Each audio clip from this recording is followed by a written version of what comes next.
Autonome depuis mes 16 ans, propriétaire à 24. Pourtant, mon père m'accuse d'avoir volé l'avenir de ma sœur et me poursuit en justice. Au tribunal, le juge lit la plainte, le regarde et prononce 2 mots qui glacent l'assemblée. Je me souviens encore de l'odeur de cannelle et de dinde rôtie qui emplissait la maison de mes parents ce soir-là, comme chaque Noël, une odeur chaude et lourde, qui semblait presque trop s'efforcer de nous convaincre que c'était une saison de réconfort. Dehors, le quartier de la banlieue de Lyon était calme, les pelouses tondues même en hiver, les lumières du perron brillant doucement, comme si rien de laid ne pouvait jamais se produire derrière ses portes. À l'intérieur, tout semblait mis en scène. La table de la salle à manger était dressée à la perfection. Les belles assiettes étaient sorties. Maman avait allumé les bougies qu'elle n'utilisait que 2 fois par an. Papa était assis en bout de table, les épaules carrées, la posture rigide, comme s'il présidait quelque chose de plus sérieux qu'un dîner de famille. J'étais venu seul en voiture, je l'avais garé le long du trottoir et j'étais resté assise dedans 1 minute entière avant de sortir, juste pour respirer, me préparant déjà.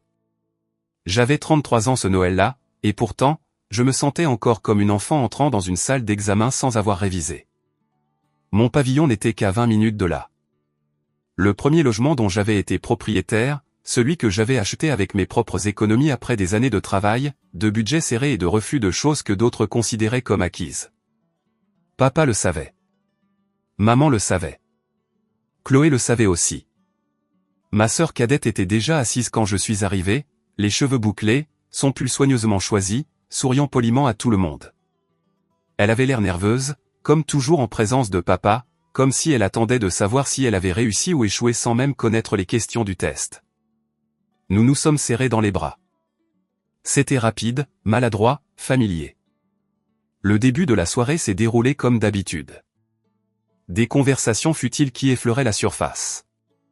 Des questions sur le travail, des commentaires sur la météo, maman remplissant les verres avant même qu'on le demande.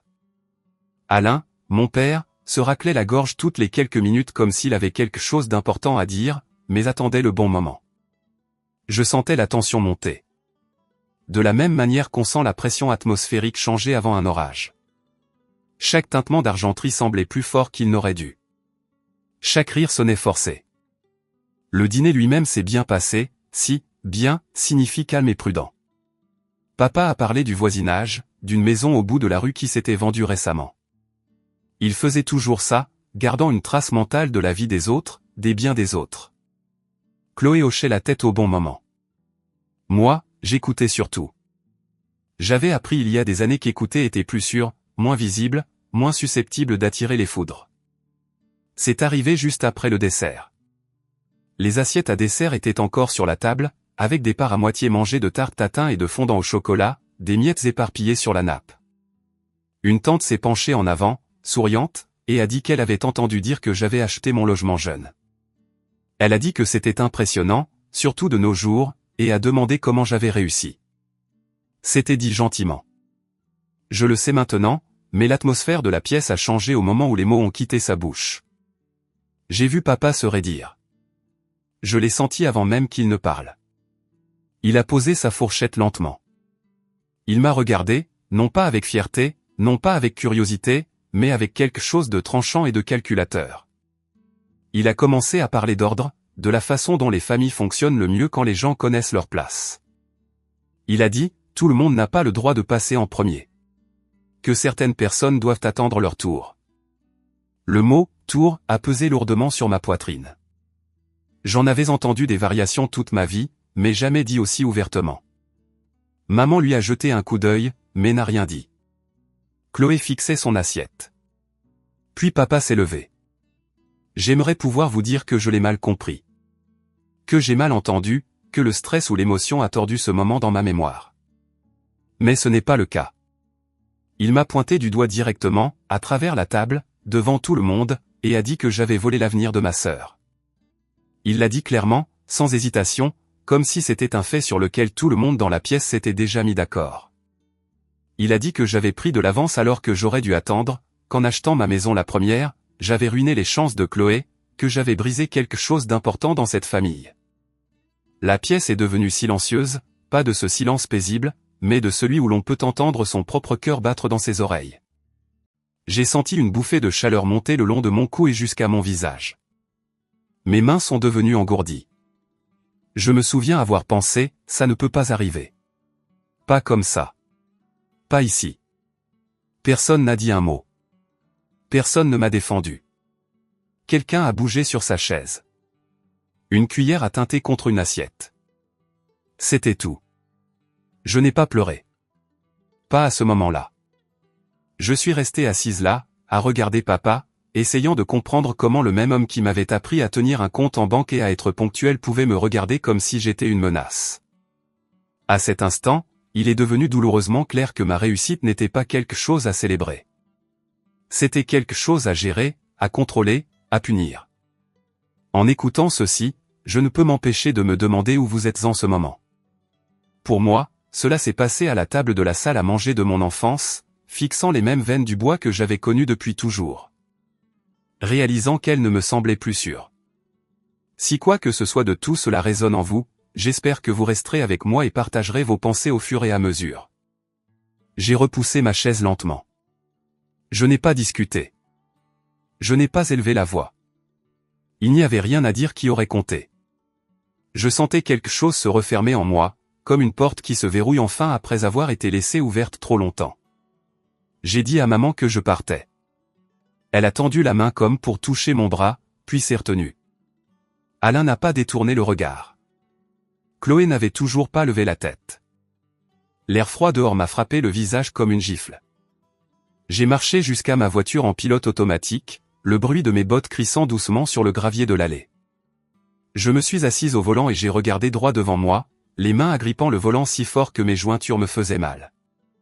La maison brillait derrière moi, chaleureuse et intacte, comme si rien ne s'était brisé à l'intérieur. Je n'ai pas regardé en arrière en m'éloignant. Le trajet du retour m'a semblé plus long qu'il n'aurait dû. Chaque feu rouge semblait personnel.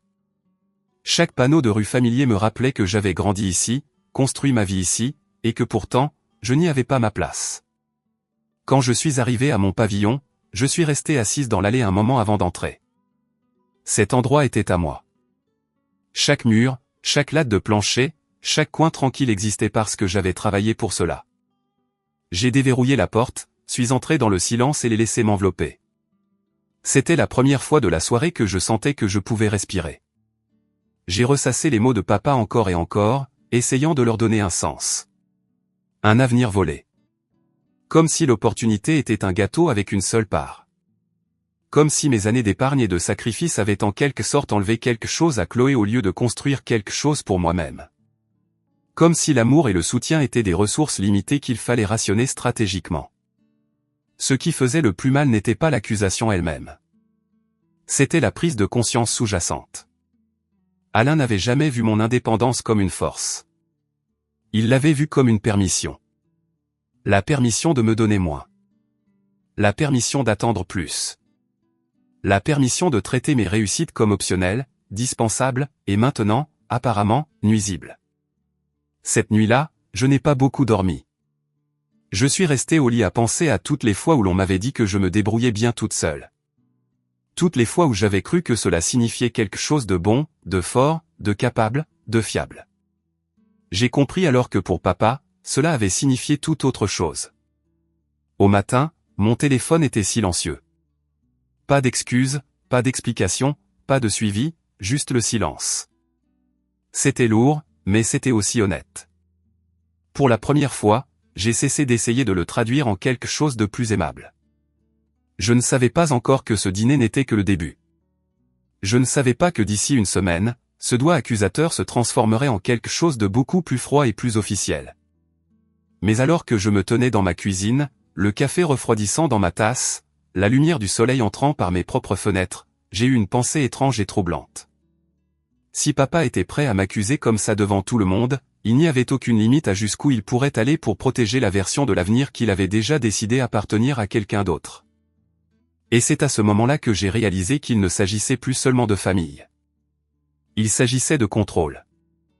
Et j'en avais fini de prétendre que je ne le voyais pas. Une fois cette pensée installée, elle a commencé à libérer des souvenirs. Pas tous en même temps, mais lentement. De la même manière que de vieilles photographies glissent d'un tiroir que vous aviez oublié. Alors que je me tenais là, dans ma cuisine cette nuit-là, le silence pesant de tous côtés, je me suis surprise à penser depuis combien de temps cette histoire se construisait vraiment. Bien avant les dîners de Noël et les doigts accusateurs, bien avant les pavillons et les disputes d'adultes. Cela avait commencé quand nous n'étions que des enfants, à l'époque où les enjeux étaient plus petits, mais où les schémas étaient déjà en place. Chloé avait toujours été une athlète. Même à l'école primaire, les professeurs parlaient de sa coordination, de sa concentration, de la façon dont elle se déplaçait sur un terrain avec une confiance qui semblait presque instinctive. Papa l'a remarqué très tôt. Il a tout remarqué à son sujet. Il s'asseyait dans les gradins à chaque match, penché en avant, les coudes sur les genoux, les yeux rivés sur elle comme s'il regardait quelque chose de précieux prendre forme juste devant lui. Quand les autres parents applaudissaient poliment, papa analysait. Il parlait de potentiel, de plafond, de jusqu'où elle pourrait aller si elle avait le bon soutien. Je me souviens de la façon dont sa voix changeait quand il parlait d'elle. Elle était plus vive, plus énergique, comme s'il imaginait déjà une version future de notre famille qui tournerait autour de sa réussite. Il ne voyait pas seulement une enfant faire du sport. Il voyait un élan, une possibilité, la preuve que tous ses sacrifices se transformeraient finalement en quelque chose de tangible. Au collège, le sport n'était plus seulement une activité. C'est devenu un plan. Chloé jouait au football à l'automne et au volleyball le reste de l'année. Les week-ends n'étaient plus libres. Ils étaient réservés des mois à l'avance avec des tournois dans les villes voisines et parfois dans d'autres régions. Alain conduisait des heures sans se plaindre, le café refroidissant dans le porte-gobelet, la radio à faible volume, son attention fixée sur la route et sur l'avenir qu'il croyait l'attendre. Je me souviens être assise à l'arrière avec mes devoirs étalés sur mes genoux, essayant de lire à la lumière des lampadaires qui défilaient. La voiture sentait toujours la restauration rapide et les sacs de sport. Je posais des questions sur mes devoirs, sur des projets ou des examens à venir, et papa hochait la tête distraitement, me disant que je trouverais la solution. Il disait toujours que j'étais doué pour trouver des solutions. Cela sonnait comme un compliment à l'époque. Je ne comprenais pas encore que c'était aussi une façon de m'écarter. L'argent a commencé à couler dans une seule direction. Des entraînements privés lorsque les compétences de Chloé stagnaient. Des stages spécialisés pendant l'été qui promettaient une exposition aux bonnes personnes. Du nouvel équipement dès qu'il était recommandé, même si l'ancien était à peine usé. Papa appelait ça un investissement. Il utilisait souvent ce mot, généralement tard le soir à la table de la cuisine, entouré de factures et d'enveloppes. Il disait qu'il fallait mettre les ressources là où elles produiraient des résultats. Il disait que trop disperser les choses ne menait jamais au succès. Parfois, je m'asseyais dans les escaliers et j'écoutais, ne comprenant pas tout à fait, mais sentant que ces conversations ne m'étaient pas vraiment destinées. Elle parlait d'avenir, de retour sur investissement et de choix intelligents. Elle ne parlait pas de sentiments. Quand j'avais besoin de quelque chose, la réponse était toujours la même. Nous nous concentrons sur ta sœur en ce moment. Toi, ça va. Tu es indépendante. Tu n'as pas besoin d'autant. J'ai vite appris quelles demandes valaient la peine d'être faites et lesquelles ne l'étaient pas. De nouvelles chaussures pouvaient attendre. Les sorties scolaires étaient optionnelles. Les extras étaient inutiles. Je me disais que c'était temporaire, qu'une fois que Chloé aurait réussi, les choses s'équilibreraient, que c'était juste comme ça que les familles fonctionnaient. Je n'en voulais pas à Chloé à l'époque. Au contraire, j'admirais sa discipline. Je voyais à quel point elle travaillait dur, combien de pression elle portait. Même adolescente, je pensais que nous jouions simplement nos rôles. Le sien était visible. Le mien était silencieux. Au lycée, la pression autour de Chloé s'est intensifiée. Des recruteurs venaient au match. Les entraîneurs serraient la main de papa. Les gens parlaient d'intégrer des pôles sportifs à voix basse et sérieuse. Papa rayonnait quand il le faisait. Il présentait Chloé à des inconnus avec fierté, énumérant ses statistiques, son éthique de travail, son dévouement. Il parlait de son avenir comme s'il était déjà écrit, comme si l'encre n'avait tout simplement pas encore séché. Je me tenais à côté d'eux, souriant poliment, écoutant ma sœur être décrite comme une start-up prometteuse dont tout le monde voulait une part. Personne ne demandait ce qui m'intéressait. Personne ne demandait où je voulais aller. Je me disais que ça n'avait pas d'importance, que je n'étais pas celle qui subissait la pression. Papa a commencé à parler ouvertement de la prise en charge de ses études. Il disait que les structures de haut niveau étaient l'objectif. Il disait que c'était comme ça que les familles intelligentes faisaient. Je le croyais, ou du moins je voulais le croire. Je supposais que le moment venu, il y aurait un plan pour moi aussi. Peut-être pas aussi glamour, mais quelque chose. Après tout, je travaillais dur. Mes notes étaient solides. Je ne causais pas de problème. Cela devait sûrement compter pour quelque chose. Ça n'a pas compté. Quand il a été temps de regarder les universités, tout tournait autour du calendrier de recrutement de Chloé. Les visites de campus étaient programmées en fonction des tournois. Les conversations sur les finances se concentraient sur la façon d'étirer les choses un peu plus pour la garder compétitive. Quand j'ai posé des questions sur mes propres options, papa m'a dit que les bourses étaient partout si on cherchait bien. Il a dit que j'étais intelligente et capable et que je retomberais sur mes pieds. Il l'a dit avec une confiance qui semblait le décharger de toute responsabilité de m'aider. Puis les offres des grands pôles sportifs ne sont pas venues. Pas les grandes. Pas celles sur lesquelles papa avait compté. Chloé a suscité de l'intérêt, des encouragements, de vagues promesses, mais rien qui n'assurait l'avenir dont papa avait été si certain. Je l'ai regardé refuser de l'accepter. Il a blâmé le système, les entraîneurs, le timing. Il a dit qu'elle était une révélation tardive. Il a dit que la bonne opportunité allait encore se présenter. Au lieu de reculer, il a redoublé d'efforts. Plus d'entraînement, plus de voyages, plus d'argent. Papa parlait de patience et de persévérance, de la façon dont les investissements prenaient parfois plus de temps à rapporter. Il a dit que renoncer maintenant serait insensé. Maman hochait la tête, anxieuse mais docile. Chloé avait l'air épuisée, portant des attentes qu'elle n'avait jamais demandées, piégée entre le désir de plaire à papa et celui de respirer. J'ai commencé à travailler à cette époque, à temps partiel d'abord, puis plus d'heures dès que je le pouvais. Je remplissais les rayons, tenais la caisse, prenais les services que personne d'autre ne voulait. J'achetais mes propres vêtements, payais mes propres fournitures scolaires. Je ne me plaignais pas. Je pensais que c'était ça, être la responsable. Chaque chèque de paie me semblait être la preuve que je faisais ce qu'il fallait, que je gagnais ma place. Mais la vérité était plus difficile à admettre. Plus je devenais autonome, plus il était facile pour papa de justifier de me donner moins. Mon indépendance n'était pas admirée. Elle était utilisée. Elle est devenue la raison pour laquelle j'étais négligé, l'excuse pour laquelle les ressources passaient à côté de moi pour se déposer ailleurs. Il y a une nuit dont je me souviens clairement. Alain était assis à la table avec une pile de papier. Il parlait à voix haute de budget et de priorité. Il disait qu'il fallait savoir où placer son argent si on voulait un retour. Il disait que les familles n'étaient pas différentes des entreprises à cet égard. Je me tenais dans l'embrasure de la porte, écoutant, et quelque chose a basculé en moi. J'ai réalisé qu'il ne parlait pas de nous en tant qu'enfants. Il parlait d'actifs. Dans ce cadre, Chloé était l'option à haut risque et haute récompense. J'étais la stable. Fiable, peu d'entretien, pas excitante, pas la peine de parier dessus. Il a fallu des années pour que cette compréhension s'installe complètement, mais une fois que ce fut le cas, je ne pouvais plus le voir autrement. Chaque décision, chaque conversation, chaque subtile offense s'alignait sur cette logique.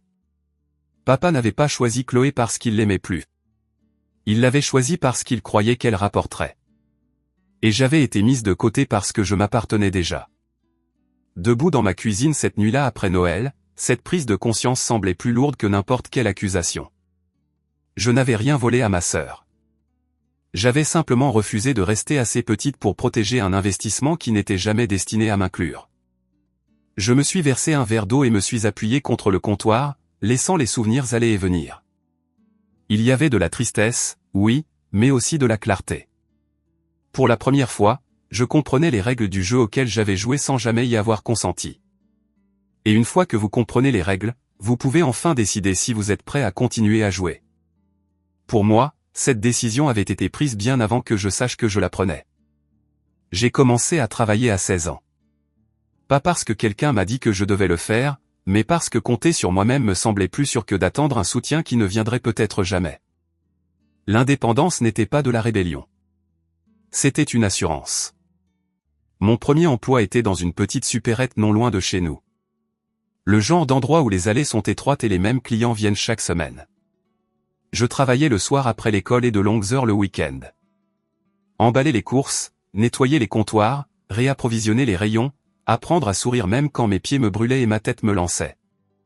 Avec des devoirs inachevés, les néons bourdonnaient au-dessus de ma tête, et l'odeur de produits de nettoyage s'accrochait à mes vêtements longtemps après que j'ai pointé.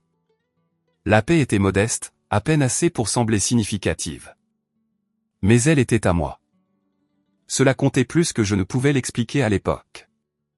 J'ai vite appris à quel point il était différent de gagner quelque chose soi-même. Comment le fait de donner de l'argent que vous aviez gagné rendait chaque achat plus lourd. J'ai arrêté de demander des choses presque sans m'en rendre compte. Non pas parce qu'on me disait non, mais parce que je ne voulais plus entendre le rappel que les ressources allaient ailleurs. Je rentrais tard, les épaules douloureuses, j'enlevais mon uniforme, le jetais dans le linge et m'asseyais à la table de la cuisine avec mes livres étalés devant moi. Papa était souvent là aussi, entouré de paperasses, griffonnant des notes, passant des appels concernant le programme d'entraînement de Chloé ou le prochain tournoi. Sa voix portait une concentration aiguë lorsqu'il parlait d'elle, horaire, lieu, coût, prochaines étapes. Il levait à peine les yeux quand j'entrais. Parfois, il me demandait comment allait le travail, plus par habitude que par intérêt. Je disais toujours que ça allait. Ça va, était plus facile que d'expliquer à quel point j'étais fatigué ou à quel point tout semblait lourd, même à 16 ans. Ça va, signifiait que je n'avais pas à prendre de place. Chaque chèque de paie allait directement sur un compte d'épargne que j'avais ouvert moi-même. Je payais mes propres vêtements, mes fournitures scolaires, mes photos de terminale. J'ai appris à étirer chaque euro jusqu'à ce qu'il semble mince. J'ai appris à dire non aux invitations parce que j'avais besoin des heures. Pendant que mes amis parlaient de leurs projets du week-end, je vérifiais mon emploi du temps. Pendant qu'ils s'inquiétaient des robes de bal, je m'inquiétais de l'argent pour l'essence. Je me disais que c'était à ça que ressemblait la responsabilité. Je la portais comme un badge, même quand elle me blessait. En même temps, les dépenses autour de Chloé ne faisaient qu'augmenter. Du nouvel équipement apparaissait régulièrement. Les chaussures étaient remplacées avant d'être usées. Des stages spéciaux pendant l'été qui promettaient une exposition aux bons entraîneurs, de longs trajets pour des compétitions qui engloutissaient des week-ends entiers. Papa traitait chaque dépense comme une étape nécessaire vers quelque chose d'inévitable. Il parlait d'élan, de ne pas perdre de terrain. Quand maman hésitait et mentionnait le coût, papa l'écartait. Il disait qu'on ne pouvait pas hésiter quand on construisait quelque chose d'important. Il disait que se retirer trop tôt était la façon dont les gens échouaient. J'ai observé tout cela depuis la touche. J'étais fier de Chloé à ma manière silencieuse. Je voyais à quel point elle travaillait dur, à quel point elle était épuisée, combien de pression vivait derrière ses yeux, même quand elle souriait. Elle portait des attentes qu'elle n'avait jamais demandées. Mais je voyais aussi le déséquilibre. Chaque fois que j'atteignais une étape importante, cela passait sans commentaire. De bonnes notes étaient attendues. De longues heures de travail étaient normales. Mon indépendance est devenue un bruit de fond. Ce n'était plus quelque chose que quiconque remarquait. C'était simplement supposé. Au moment où nous sommes arrivés au lycée, le fossé semblait permanent. La saison des candidatures universitaires est arrivée comme une tempête, mais seulement pour l'une d'entre nous. Papa parlait sans cesse des options de Chloé. Quel programme correspondait le mieux à son sport, quels entraîneurs pourraient encore être intéressés. Il passait des appels, envoyait des emails, tenait des réunions à la table de la cuisine qui s'étirait tard dans la nuit. Les papiers étaient étalés partout, les calendriers marqués, les plans ajustés. L'avenir semblait encombré de son nom. Quand j'ai posé des questions sur mes propres plans, papa a à peine fait une pause. Il a dit que j'irais bien. Il a dit que des bourses existaient pour des étudiantes comme moi. Il a dit que j'étais capable et que je n'avais pas besoin d'être tenu par la main. Il l'a dit avec confiance, comme si le croire le rendait vrai. C'est à ce moment-là que j'ai réalisé que la confiance pouvait aussi être une façon de se dérober. J'ai postulé à des universités toute seule. J'ai rempli des formulaires tard le soir après le travail. J'ai écrit des dissertations pendant que la maison dormait. Je n'ai pas demandé d'aide pour les dossiers ou les frais. Je pensais que cela faisait partie de la preuve de ma valeur. Quand les lettres d'acceptation sont arrivées, je les ai ouvertes seule dans ma chambre, assise sur le bord de mon lit, les repliant tranquillement dans leurs enveloppes. Il n'y a pas eu de célébration, pas de discussion sur la logistique. J'ai appris à contenir mon enthousiasme, à le rendre assez petit pour ne déranger personne. Puis est venue la nouvelle que papa redoutait. Chloé n'a pas reçu le soutien financier sur lequel il comptait. Il y a eu des offres, de l'intérêt, des encouragements, mais rien qui n'assurait l'avenir qu'il avait déjà construit dans son esprit. Je me souviens clairement de cette nuit. Papa était assis à la table, fixant une lettre, la mâchoire serrée. Maman a essayé d'adoucir le moment, en disant que les choses s'arrangeraient. Chloé était assise, raide, les yeux baissés, se préparant déjà à la déception. Alain a refusé de l'accepter. Il a blâmé le système, les entraîneurs, le timing. Il a dit qu'on la négligeait. Il a dit que cela ne changeait rien. Au lieu de reculer, il a poussé plus fort. Plus d'entraînement, plus de voyages, plus d'argent. Il parlait de révélations tardives et de jeux à long terme. Il disait que renoncer maintenant serait irresponsable. J'ai regardé Chloé hocher la tête, essayant de paraître forte, même si le poids de ses attentes pesait sur ses épaules. C'est là que quelque chose a fait tilt pour moi. L'échec n'était pas une option pour elle. Non pas parce qu'elle serait punie, mais parce que papa avait trop investi. Son succès était lié à son sentiment d'utilité. Sa conviction que tout ce sacrifice rapporterait. Mon chemin, en revanche, n'exigeait aucune justification de ce genre. Je me débrouillais déjà, je subvenais déjà à mes besoins. Je prouvais déjà que je n'avais pas besoin de grand-chose. J'ai obtenu mon diplôme du lycée avec de bonnes notes et un sentiment tranquille d'accomplissement. Alain m'a serré la main. Maman m'a serré dans ses bras. Il n'y a pas eu de fête, pas de discours sur leur fierté. Cette énergie était réservée à la prochaine saison de Chloé, à sa prochaine chance. J'ai commencé l'université tout en travaillant plus d'heures, jonglant avec les cours et les services, apprenant à fonctionner avec très peu de sommeil. Je payais mes frais de scolarité en plusieurs fois, j'achetais des manuels d'occasion, je préparais des déjeuners pour économiser de l'argent. Je regardais les autres étudiants se déplacer sur le campus avec des filets de sécurité parentaux que je n'avais pas, et je me disais de ne pas les envier. Les gens me disaient parfois qu'ils admiraient ma détermination. Je souriais et les remerciais, mais à l'intérieur, je me sentais étrangement vide. L'admiration ne venait pas avec le soulagement. Elle ne rendait pas les choses plus faciles. Elle ne faisait que renforcer l'idée qu'on attendait de moi que je continue sans soutien. Chaque fois que je rentrais à la maison, le schéma était le même. Les conversations se concentraient sur Chloé, sur ses progrès, sur la suite. Alain me posait parfois des questions sur mes cours, mais il n'y avait pas de curiosité, pas de suivi. Je faisais ce que j'étais censé faire. Dans son esprit, cela signifiait que je n'avais plus besoin d'attention. L'injustice ne m'a pas frappé d'un coup. Elle s'est installée lentement, comme la poussière sur les meubles. On finit par ne plus la remarquer jusqu'à ce qu'elle recouvre tout. Je me disais que c'était temporaire. Une fois les choses stabilisées, une fois que Chloé aurait trouvé ses marques, il y aurait de la place pour moi aussi.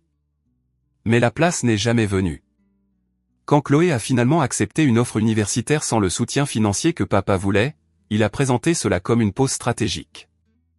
Il a dit que ce n'était qu'une autre étape. Il a dit que des opportunités viendraient plus tard. Il a dit qu'il devait juste continuer à la soutenir. J'écoutais depuis l'embrasure de la porte, sentant quelque chose durcir en moi.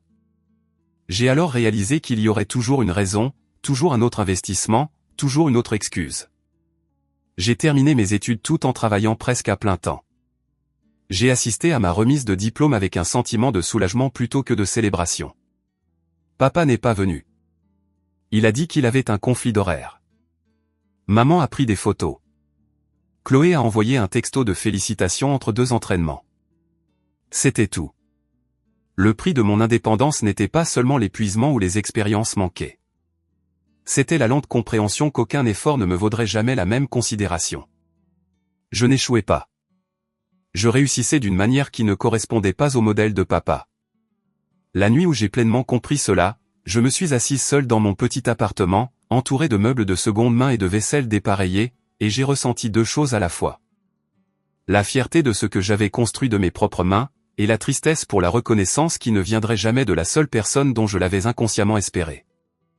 Mais même alors, je n'ai pas arrêté. J'ai continué à travailler, à économiser, à avancer, parce que si je devais être seul de toute façon, autant construire quelque chose qui m'appartenait entièrement. Cette pensée est restée avec moi au fil des ans. Elle ne criait pas. Elle n'exigeait pas d'attention. Elle s'est installée en arrière-plan de ma vie comme une pulsation régulière, quelque chose que je pouvais sentir même quand je n'y pensais pas consciemment. J'ai travaillé à plein temps après mes études, puis j'ai pris des services supplémentaires dès que je le pouvais. Je vivais en dessous de mes moyens sans appeler cela un sacrifice. Petit appartement, meubles de seconde main, repas planifiés en fonction de ce qui était en promotion cette semaine-là. Je ne parlais de mes objectifs à long terme à personne, même pas à moi-même à voix haute, mais chaque décision que je prenais penchait tranquillement dans la même direction. Je voulais un endroit à moi, quelque chose de solide, quelque chose que personne ne pourrait me prendre. Peu importe à quel point ils étaient déçus ou à quel point ils voulaient que je réorganise ma vie pour quelqu'un d'autre, acheter une maison n'était pas une idée soudaine. Elle a grandi lentement, patiemment, comme mon indépendance l'avait toujours fait. Tard le soir, après de longues journées de travail, je m'asseyais sur mon canapé avec mon ordinateur portable en équilibre sur mes genoux, faisant défiler les annonces. J'ai appris à connaître les quartiers comme d'autres apprennent des passe-temps. J'ai remarqué des tendances, des prix, ce qui restait sur le marché, ce qui disparaissait rapidement. J'ai mis en favori des endroits que je ne pouvais pas encore me permettre et d'autres qui semblaient possibles si je continuais à économiser. Je me suis appris le langage des prêts immobiliers de la même manière que je m'étais tout appris. Silencieusement et seul, j'ai pris des rendez-vous dans des banques pendant mes pauses déjeuner. Je me suis assise en face de conseillers qui m'expliquaient les taux d'intérêt et les apports personnels d'une voix calme et exercée. Je hochais la tête, posais des questions et prenais des notes. Je n'ai jamais mentionné ma famille.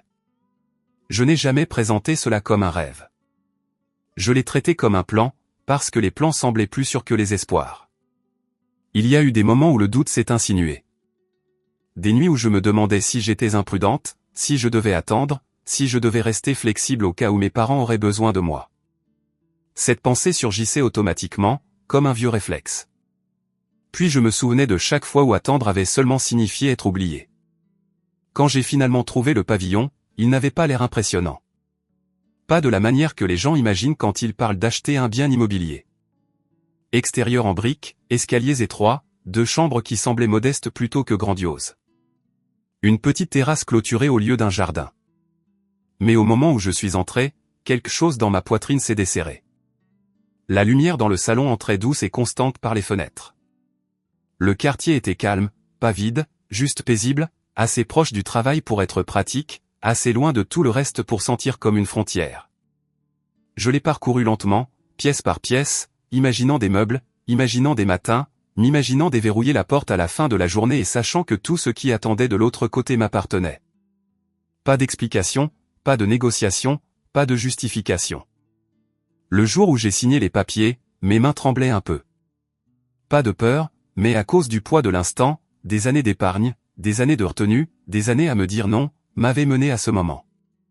Quand les clés ont été placées dans ma paume, fraîche et solide, j'ai senti quelque chose s'ouvrir en moi. Soulagement, fierté, une sorte de calme que je n'avais jamais connu auparavant. Je me suis assise dans ma voiture après et je les ai juste tenues, laissant la réalité s'installer. J'avais fait ça toute seule, entièrement seule. J'ai attendu quelques jours avant de le dire à mes parents, non pas parce que je voulais le cacher, mais parce que je voulais que le moment soit à moi d'abord. Je voulais en profiter sans avoir à me préparer immédiatement à la réaction de quelqu'un d'autre.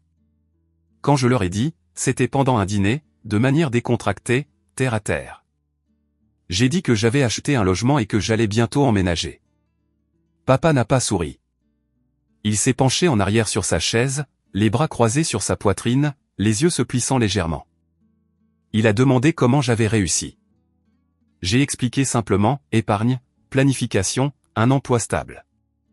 J'attendais des questions sur le quartier, l'agencement, si ça me plaisait. Au lieu de cela, il est resté silencieux un moment, puis a dit que j'avais agi trop vite. Il a dit qu'il y avait un plan. Il a dit que le timing comptait. Il a dit que des décisions comme celle-là affectaient toute la famille. Les mots ont atterri étrangement, comme s'ils appartenaient à une conversation différente de celle que je pensais avoir. Je lui ai rappelé gentiment que c'était mon argent et ma décision. Il a secoué la tête. Il a dit que ce n'était pas la question. Selon papa, la famille était toujours en suspens. Chloé était encore en train de chercher sa voie. Ces opportunités n'étaient pas parties, juste retardées. Il a dit que les ressources devaient rester flexibles. Il a dit que mon achat d'une maison envoyait le mauvais message. Cela suggérait que je me donnais la priorité alors que la famille devait rester concentrée. Je lui ai demandé d'expliquer ce que cela signifiait. Il a dit que j'avais pris de l'avance sur le calendrier. Il a dit que j'aurais dû attendre. Il a dit que des gestes comme ça rendaient plus difficile pour Chloé de rattraper son retard. Maman était assise tranquillement à côté de lui, les mains jointes sur ses genoux, les yeux allant de l'un à l'autre sans jamais se poser nulle part. Un instant, j'ai cru qu'il s'inquiétait pour moi, pour la responsabilité, pour le risque. Mais alors qu'il continuait à parler, cette illusion s'est effondrée. Son inquiétude n'était pas de savoir si je pouvais gérer la propriété. C'était ce que mon indépendance représentait, un changement, une perturbation, une perte de contrôle. Il a dit que l'argent que je mettais dans ma maison aurait pu être utile ailleurs. Il a dit qu'il y avait encore des stages et des programmes que Chloé pourrait essayer. Il a dit que des dépenses imprévues survenaient. Il a dit que les familles devaient penser à long terme. C'est là que j'ai compris qu'il ne parlait pas du tout de mon avenir. Il parlait du sien. Ma maison n'était pas une étape importante pour lui. C'était une mauvaise allocation. La preuve que je ne jouais plus mon rôle assigné. Quelque chose a durci dans ma poitrine. Pas de la colère. Pas encore. De la clarté. Pour la première fois, j'ai vu la structure de notre famille sans le flou émotionnel.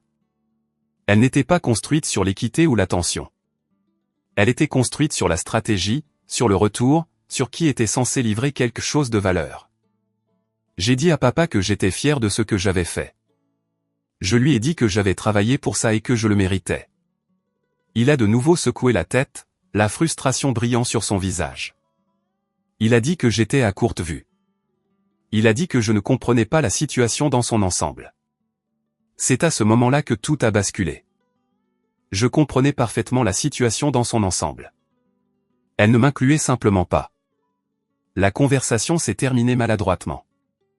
Pas de félicitations, pas de questions sur les dates d'emménagement, pas de curiosité. Quand je suis parti cette nuit-là, l'air semblait plus lourd, mais je n'étais pas surprise.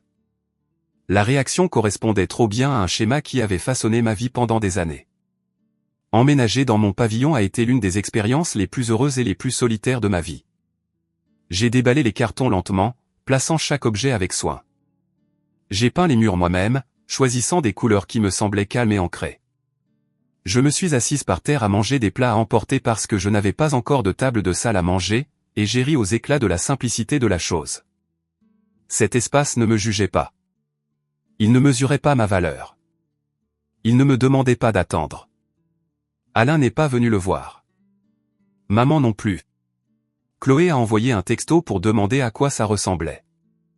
Je lui ai envoyé une photo du salon avec la lumière de l'après-midi se déversant sur le sol. Elle a répondu avec un cœur. C'était tout. Au fil des semaines, papa a fait de petits commentaires qui en révélaient plus qu'il ne le voulait probablement. Il a mentionné les coûts. Il a mentionné à quel point les choses étaient difficiles pour Chloé. Il a mentionné les sacrifices.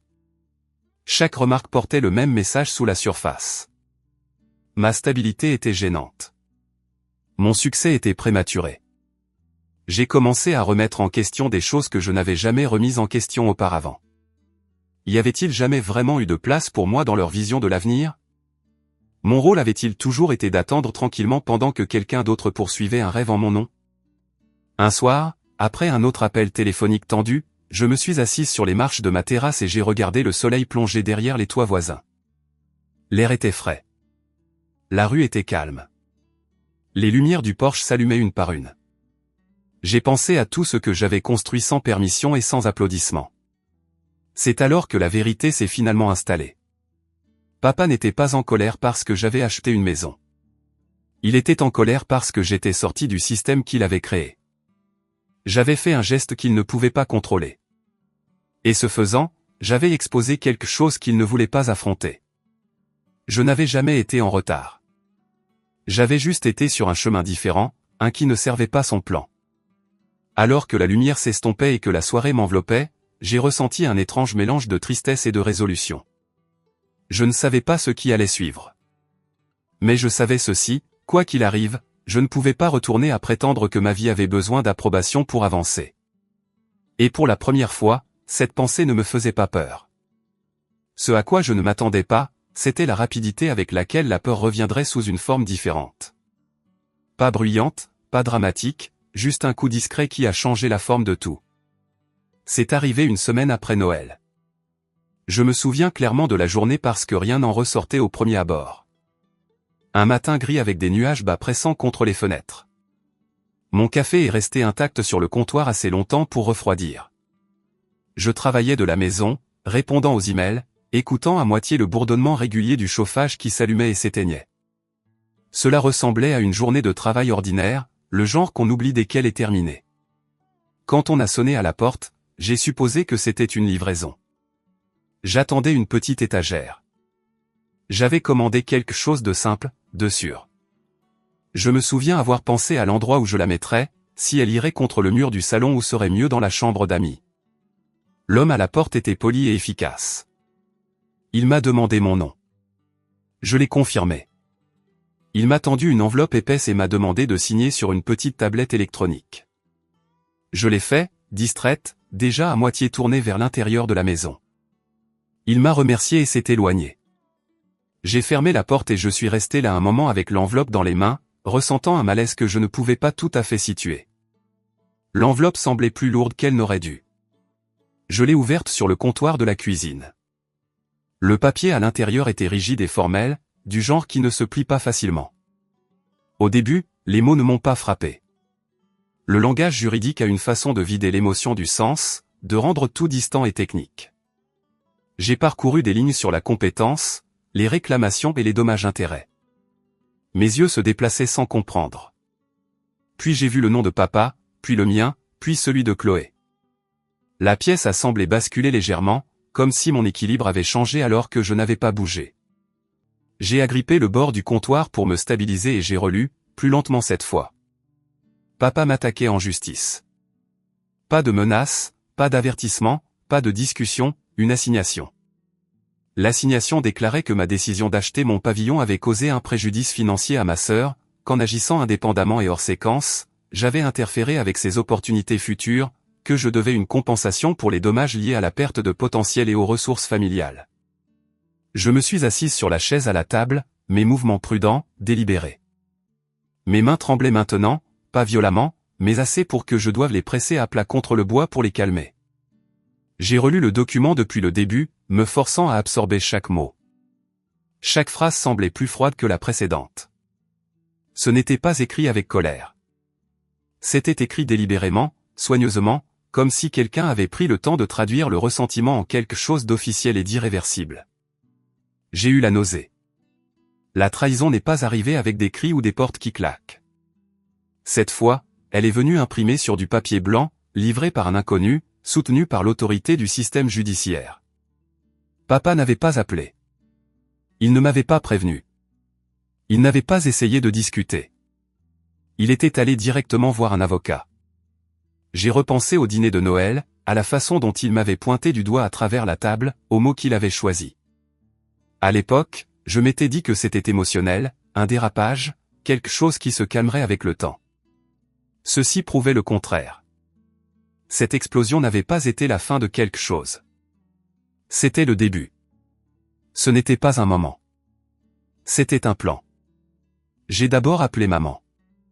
Le téléphone a sonné plus longtemps que d'habitude avant qu'elle ne réponde. Quand elle a finalement décroché, sa voix semblait tendue, prudente, comme si elle choisissait chaque mot avant de le laisser sortir. Elle a dit qu'elle savait que cela allait arriver. Elle a dit qu'elle ne savait pas comment l'arrêter. Elle a dit que papa sentait qu'il n'avait pas le choix. Pas le choix. Elle a dit qu'il croyait faire ce qui était le mieux pour la famille. Elle a dit qu'il essayait de protéger Chloé. Je lui ai demandé si elle comprenait ce que cela signifiait pour moi. La ligne est devenue silencieuse. Je pouvais entendre sa respiration lente et superficielle. Elle a dit qu'elle espérait que ça n'irait pas trop loin. J'ai mis fin à l'appel avant de dire quelque chose que je ne pourrais pas reprendre. Je n'ai pas appelé papa. Pas à ce moment-là. J'avais besoin d'espace pour comprendre ce que je ressentais avant d'essayer de parler. La colère était là, vive et immédiate. Mais en dessous, il y avait quelque chose de plus lourd. La déception. Le deuil. La lente prise de conscience que la ligne que je pensais exister entre un conflit familial et quelque chose d'impardonnable venait d'être franchie. J'ai relu l'assignation, cette fois plus attentivement. Le langage me présentait comme imprudente, égoïste, perturbatrice. Il décrivait mon indépendance comme un problème à corriger. Je n'étais pas décrite comme une fille. J'étais décrite comme une variable qui avait faussé une équation. C'est là que j'ai vraiment compris. Papa n'était pas seulement en colère. Il essayait de réaffirmer son contrôle. La maison n'était pas le problème. C'était le fait que j'avais pris une décision permanente sans son approbation et sans tenir compte de la hiérarchie en laquelle il croyait. Le procès ne concernait pas l'argent. Il concernait la punition. J'ai appelé une amie et lui ai demandé de venir. J'avais besoin d'une autre personne dans la pièce, d'une autre voix pour me rappeler que c'était réel, que je ne lisais pas mal la situation. Elle est arrivée en moins d'une heure, son manteau encore sur le dos, l'inquiétude lisible sur son visage. Elle a lu les papiers lentement, ses sourcils se haussant de plus en plus à chaque page. Elle a demandé si c'était une blague. J'ai secoué la tête. Elle a demandé si papa était sérieux. J'ai hoché la tête. Entendre quelqu'un d'autre prononcer son nom avec incrédulité a fait craquer quelque chose en moi. Je me suis sentie exposée, honteuse, comme si j'avais en quelque sorte échoué en croyant que ma famille n'irait jamais aussi loin. L'après-midi est passé dans un flou. J'ai annulé des réunions, laissé les emails s'accumuler sans réponse. Je me suis assise sur mon canapé, fixant le mur, rejouant chaque conversation de l'année écoulée, cherchant un signe avant-coureur que j'aurais pu ignorer. Il n'y en avait aucun. Alain avait simplement décidé que si je ne restais pas à ma place volontairement, il m'y forcerait. Le soir, le choc a commencé à se durcir en autre chose. De la clarté. J'ai commencé à passer des appels. Pas des appels émotionnels, des appels pratiques. J'ai cherché des avocats. J'ai posé des questions. J'ai pris des notes. J'ai noté des dates limites et des étapes. Le calme qui s'est installé en moi m'a surprise. J'ai réalisé que je m'étais préparé à cela toute ma vie, mais pas de la manière que papa attendait. Cette nuit-là, je l'ai finalement appelé. Il a répondu rapidement, comme s'il l'attendait. Je lui ai demandé pourquoi. Il a dit que ce n'était pas personnel. Il a dit que c'était une question d'équité. Il a dit que j'avais bénéficié d'une stabilité que Chloé n'avait pas eue. Il a dit que la famille devait parfois prendre des décisions difficiles pour corriger les déséquilibres. Je lui ai dit que je n'avais jamais rien pris de lui, que j'avais travaillé pour tout ce que je possédais. Il a dit que ce n'était pas la question. Il a dit que mon succès avait des conséquences, que cela me plaise ou non. Il n'y avait pas d'excuses, pas d'hésitation, juste de la certitude. Quand l'appel s'est terminé, je me suis assise seule dans le salon sombre et j'ai laissé le poids de tout cela s'installer. J'ai senti quelque chose changer en moi à nouveau, plus silencieux que la peur, plus stable que la colère. L'acceptation, non pas de ce qu'il avait fait, mais de qui il était prêt à être. Le lendemain matin, je me suis réveillé tôt et j'ai fait du café. J'ai étalé les papiers juridiques sur la table et je les ai lus une dernière fois. Non pas comme une fille espérant de la compréhension, mais comme une femme se préparant à se défendre. Le langage ne semblait plus abstrait. Il semblait pointu, intentionnel. Le moment n'est pas venu avec des voix fortes ou des gestes dramatiques. Il est venu avec une seule pensée claire. Aux yeux de mon père, je n'étais pas une personne qui avait construit une vie. J'étais un problème à résoudre. Et une fois que vous vous voyez de cette façon dans l'histoire de quelqu'un d'autre, vous savez que vous ne pouvez jamais revenir en arrière et prétendre que la relation est quelque chose qu'elle n'est pas. J'ai plié les papiers soigneusement et les ai placés dans un dossier. Je n'ai pas pleuré. Je n'ai pas crié. Je n'ai pas cherché à arranger les choses. J'ai simplement compris que ce qui allait suivre ne serait pas résolu par le silence ou la soumission. Ce n'était plus un désaccord familial. C'était un combat juridique. Et maintenant, cette préparation avait un but. Mais le but ne rendait pas les nuits plus faciles. Une fois que le choc du procès s'est installé en quelque chose de plus permanent, il a commencé à s'infiltrer dans les espaces calmes de ma vie. L'endroit entre les moments où il n'y avait rien pour me distraire de mes propres pensées. J'ai commencé à me réveiller avant mon réveil, le cœur battant déjà la chamade, la poitrine serrée comme si j'avais couru dans mon sommeil. Mon esprit s'accrochait à des phrases de l'assignation et les rejouait en boucle. Perte d'opportunité, ressources familiales, résultats équitables. Des mots qui sonnaient propres et neutres sur le papier, mais qui portaient un poids personnel aigu quand je pensais à ce qu'ils signifiaient vraiment. Ils signifiaient que mon père avait regardé ma vie et décidé qu'elle devait être corrigée. J'ai revu Patrick plus tard cette semaine-là. Son bureau me semblait familier maintenant.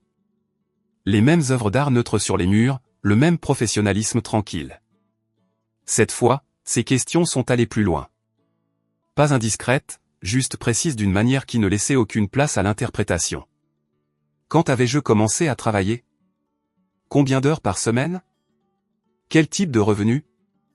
Quel soutien financier avais-je reçu de mes parents après mes 16 ans? Avais-je jamais vécu chez eux sans payer de loyer en tant qu'adulte? Papa avait-il déjà co-signé un prêt, payé une facture, couvert des frais de scolarité, aidé avec le loyer, les courses, les paiements de la voiture? Chaque réponse est venue facilement. Non, non, non. Patrick hochait la tête en écrivant, son stylo se déplaçant régulièrement sur la page. Il n'a pas réagi émotionnellement, ce que j'ai apprécié. Il a dit que les juges aimaient les schémas, la cohérence, les chronologies claires. Il a dit que ma situation était inhabituellement bien documentée pour quelqu'un de mon âge. Puis il a fait une pause et m'a regardé. Il a dit que cela ne signifiait pas que ce serait facile. Les affaires familiales, a-t-il expliqué, ont une façon de déborder sur tout le reste. Elles suscitent des émotions que les faits seuls ne peuvent pas entièrement contenir. Même lorsque la loi est claire, le processus peut encore sembler brutal. Il voulait que je sois préparé à cela. Il avait raison. Une fois que les gens autour de moi ont su ce qui se passait, l'atmosphère a changé de manière subtile. Une collègue a demandé si tout allait bien, puis s'est immédiatement excusée d'avoir demandé, comme si elle avait franchi une ligne invisible. Un voisin a proposé de garder un colis pour moi afin que je n'aie pas à ouvrir la porte si quelqu'un se présentait à nouveau de manière inattendue. Même les petites gentillesses semblaient lourdes. Pas malvenues, mais chargées, comme des rappels que quelque chose avait mal tourné d'une manière qui ne pouvait pas être soigneusement cachée. À la maison, mon salon a lentement commencé à ressembler à des archives. Des piles de documents étiquetés par année, des enveloppes triées par emploi. J'ai sorti des dossiers de boîtes que je n'avais pas ouvertes depuis des années. D'anciennes déclarations d'impôts, des fiches de paie d'endroits où je me souvenais à peine avoir travaillé, un restaurant près du campus où j'ai appris à équilibrer des plateaux et à sourire malgré l'épuisement, un magasin de détail où je suis resté plus longtemps que j'aurais dû parce que les heures étaient fiables et que le directeur me laissait prendre des services supplémentaires. Chaque morceau de papier portait un souvenir. Des nuits tardives, des pieds endoloris, de la fierté, la satisfaction tranquille de savoir que je payais mon propre chemin. À l'époque, ces moments m'avaient semblé petits et nécessaires. En les regardant maintenant, étalés sur mon sol, j'ai vu quelque chose de différent. J'ai vu une chronologie d'endurance. J'ai trouvé un vieux cahier de l'université, sa couverture pliée et ses bords effilochés. À l'intérieur, les marges étaient remplies de calculs minutieux. Loyer, frais de scolarité, charges, courses. J'avais tout noté à l'époque parce que j'avais peur de déraper, peur de faire une erreur qui me coûterait ma stabilité, peur d'avoir besoin d'une aide que je n'obtiendrais pas. Là, par terre, j'ai réalisé que j'avais construit quelque chose de bien plus grand qu'un budget. J'avais construit une preuve. Un après-midi, alors que je numérisais des documents sur mon ordinateur, mon téléphone a vibré avec un message de papa. Pas des excuses, pas une explication, juste une brève note demandant si j'avais reçu les papiers. Le ton était neutre, presque professionnel, comme si nous discutions d'un litige contractuel au lieu d'un procès entre un père et sa fille. J'ai fixé l'écran pendant un long moment. Puis j'ai verrouillé mon téléphone et l'ai posé face contre table. Je n'ai pas répondu. Ce silence m'a semblé plus lourd que prévu. C'était inconfortable. Cela allait à l'encontre de tous les instincts que j'avais développés au fil des ans à arrondir les angles et à me rendre plus facile à gérer. Mais cela semblait aussi nécessaire. Pour une fois, je ne me précipitais pas pour le rassurer. Je laissais l'inconfort exister sans essayer de le réparer. Chloé a rappelé quelques jours plus tard. Cette fois, sa voix semblait différente, moins nerveuse, plus usée. Elle a dit que papa faisait les 100 pas dans la maison, parlant de stratégie et de principe, de la façon dont tout cela était disproportionné. Elle a dit que maman évitait complètement le sujet, s'enfouissant dans les tâches ménagères et les routines, comme si l'ordre pouvait être restauré par la répétition. Puis Chloé a admis quelque chose qu'elle n'avait jamais dit à voix haute auparavant. Elle a dit qu'elle avait l'impression de l'avoir déçue. Elle a dit que si seulement elle avait été à la hauteur de ses attentes, rien de tout cela ne se serait produit. Je l'ai arrêtée immédiatement. Je lui ai dit que ce n'était pas vrai. Que ce n'était pas une question de sa performance ou de mon timing.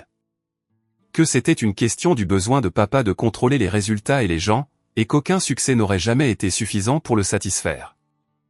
Il y a eu une longue pause sur la ligne.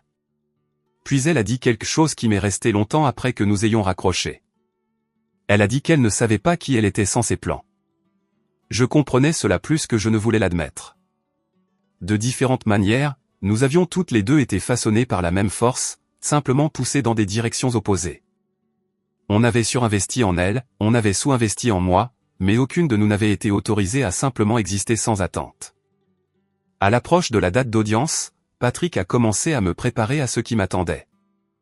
Il a expliqué le processus en langage simple, qui parlerait en premier, quelles questions on pourrait me poser, comment répondre honnêtement sans trop en dire.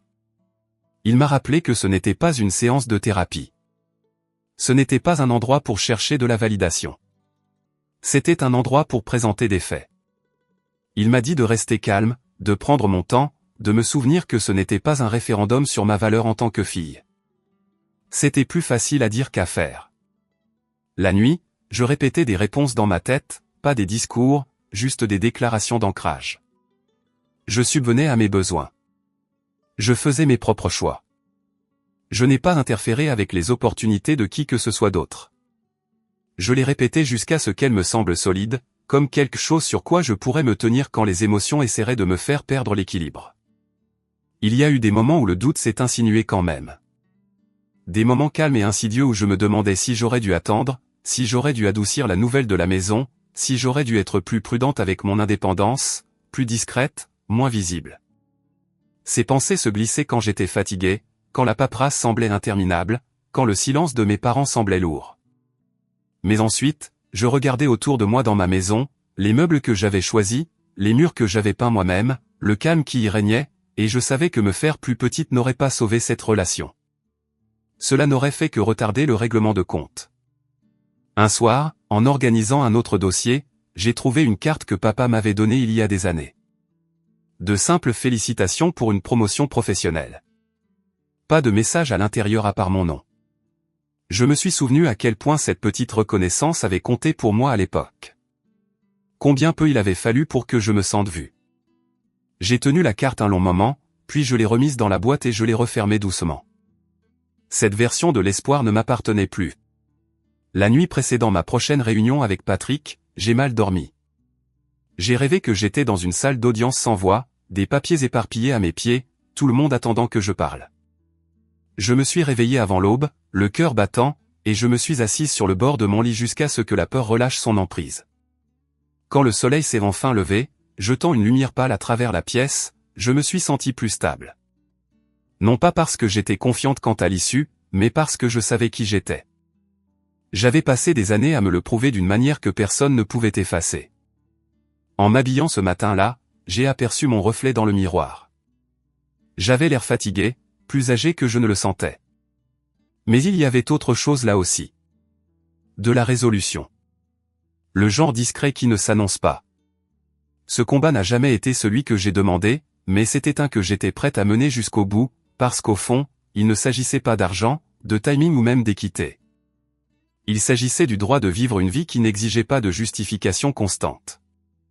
Et c'était quelque chose que je n'étais plus disposé à abandonner. Parce qu'au fond, il ne s'agissait jamais seulement d'une maison, d'argent ou même de timing. Il s'agissait d'être considéré comme une personne au lieu d'une position dans le plan de quelqu'un d'autre. Le matin de l'audience est arrivé tranquillement, d'une manière presque cruellement ordinaire. Pas de tonnerre, pas de lever de soleil dramatique, aucun signe que c'était le jour où ma famille serait enfin forcée de dire les parties silencieuses à voix haute. Le ciel au-dessus de Lyon était d'un gris plat d'hiver, le genre qui vous pèse dessus sans demander la permission. Je suis resté assise dans ma voiture un long moment avant de sortir, mes mains reposant sur le volant, ma respiration courte et inégale. Je me souviens avoir remarqué que la radio était encore allumée, un animateur joyeux riant de rien d'important, et de m'être senti presque offensé que le monde puisse paraître si normal. J'ai coupé le moteur et je suis resté assise là quand même, laissant le silence s'installer. Mon estomac se tordait comme il le faisait avant les examens ou les entretiens d'embauche. Mais c'était plus lourd. Il ne s'agissait pas de performance. Il s'agissait d'être jugé pour avoir existé en dehors d'un rôle que je n'avais jamais accepté de jouer. Entrer dans le palais de justice, c'était comme entrer dans une température différente. Pas seulement plus froide, mais plus dense. L'air sentait légèrement le désinfectant et le vieux papier. Les chaussures résonnaient sèchement sur les sols polis, chaque pas semblant plus fort qu'il ne le fallait. Les conversations étaient feutrées, brèves, déterminées. Tout le monde semblait porter quelque chose de privé et de lourd, mais personne ne regardait assez longtemps les autres pour le reconnaître. Patrick m'a rejointe près des portiques de sécurité. Il m'a jeté un regard calme et m'a demandé si j'étais prête. J'ai hoché la tête.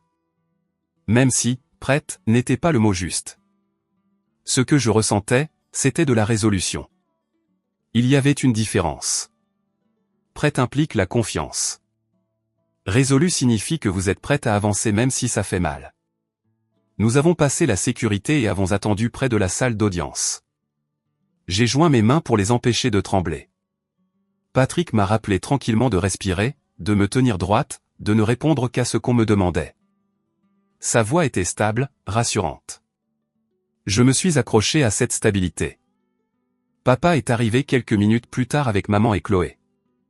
Ils sont entrés comme une unité, comme ils l'avaient toujours fait. Papa légèrement en avant, les épaules carrées. Maman tout près de lui, la posture tendue, les lèvres pincées. Chloé juste derrière, ses pas plus lents, hésitants. Un instant, je nous ai vus comme des étrangers nous verraient probablement. Une famille, bien arrangée, pas de voix forte, pas de fissure visible. Cette illusion avait été notre plus grande compétence. Papa ne m'a pas regardé au début. Sa mâchoire était serrée, son expression figée de cette manière familière qu'il utilisait quand il croyait avoir raison. Il portait le même regard qu'il avait lors des réunions d'affaires, des réunions parents-professeurs, n'importe quel endroit où il sentait que le contrôle importait. J'ai alors compris que c'était exactement comme ça qu'il voyait aujourd'hui, non pas comme un règlement de compte, mais comme une négociation. Chloé m'a jeté un bref regard. Ses yeux étaient rouges, gonflés comme si elle n'avait pas dormi. Il y avait quelque chose de fragile dans son expression que je n'avais jamais vu en grandissant. Pas de confiance, pas de ressentiment, juste de l'épuisement. Elle m'a fait le plus petit signe de tête, à peine perceptible, puis a baissé les yeux vers le sol. Maman a complètement évité mon regard. Nous avons pris nos sièges. La salle d'audience était plus petite que ce à quoi je m'attendais. Pas de grand drame, pas de piliers imposants, pas de sens théâtral de l'importance, juste des boiseries, des couleurs sourdes et une autorité silencieuse qui semblait inflexible. Le drapeau français se tenait dans le coin, lourd et immobile. Je me sentais exposée assise là, comme si chaque version de moi-même était présente à la fois. La jeune de 16 ans pointant pour son premier service. L'étudiante universitaire étudiant tard dans la nuit. La femme qui avait enfin acheté sa propre maison et avait été punie pour cela. La juge Hélène Lambert est entrée sans fioriture, sans mouvement inutile, sans sérieux performatif. Elle se déplaçait avec le genre de calme qui vient d'une longue familiarité avec le conflit. Quand elle s'est assise, la pièce est tombée dans le silence, non pas parce que c'était exigé, mais parce que cela semblait approprié. Elle a passé en revue les bases de l'affaire d'une voix stable et neutre. Non, réclamation, juridiction. Tout cela semblait étrangement détaché de la réalité que je vivais à l'intérieur. Puis elle a invité papa à parler. Il s'est levé lentement. Je l'ai observé comme on observe quelqu'un qu'on connaît trop bien. Le raclement de sa gorge. Le petit ajustement de sa veste. La façon dont il a planté ses pieds comme pour s'ancrer. Quand il a commencé à parler, sa voix portait la confiance exercée de quelqu'un qui croit expliquer quelque chose d'évident. Il a parlé de valeurs familiales, de responsabilité, d'équité, de l'idée que les frères et sœurs devraient avancer ensemble, que personne ne devrait prendre trop d'avance aux dépens de l'autre. Il a dit que ma décision d'acheter une maison avant Chloé avait perturbé le plan familial, que cela avait créé un déséquilibre, que cela envoyait le mauvais message, non seulement à Chloé, mais à toute la famille. Pendant qu'il parlait, j'ai senti quelque chose d'inattendu monter en moi. Pas de la colère, même pas de la peine. De la clarté. Il y croyait vraiment. Dans son esprit, mon succès n'était pas neutre. C'était une offense. La juge Lambert a écouté sans interruption. Son visage ne laissait rien paraître. Quand papa a terminé, elle s'est penchée légèrement en avant et lui a demandé de clarifier le fondement juridique de sa demande. Il a hésité juste une fraction de seconde. Puis il a commencé à parler d'obligations morales, de traditions, d'attentes sur la façon dont les familles fonctionnaient quand tout le monde comprenait son rôle. Elle l'a laissé parler, puis a demandé s'il y avait un accord écrit entre nous, un contrat, une documentation quelconque attestant que j'avais accepté de retarder ma vie. Alain a dit non. Elle a demandé si j'avais utilisé de l'argent familial pour acheter la maison. Il a admis que non, mais a ajouté rapidement que mon succès était construit sur l'environnement stable que mes parents avaient fourni. La juge Lambert a haussé un sourcil de manière presque imperceptible. Elle a demandé comment cette stabilité avait été répartie entre ses deux filles. Papa s'est lancé dans une explication de la carrière sportive de Chloé. La promesse précoce, l'attention des entraîneurs, la conviction qu'elle recevrait un soutien et irait loin. Il a parlé de stages, d'entraîneurs privés, d'équipes de voyage, de longs week-ends passés à conduire d'un tournoi à l'autre.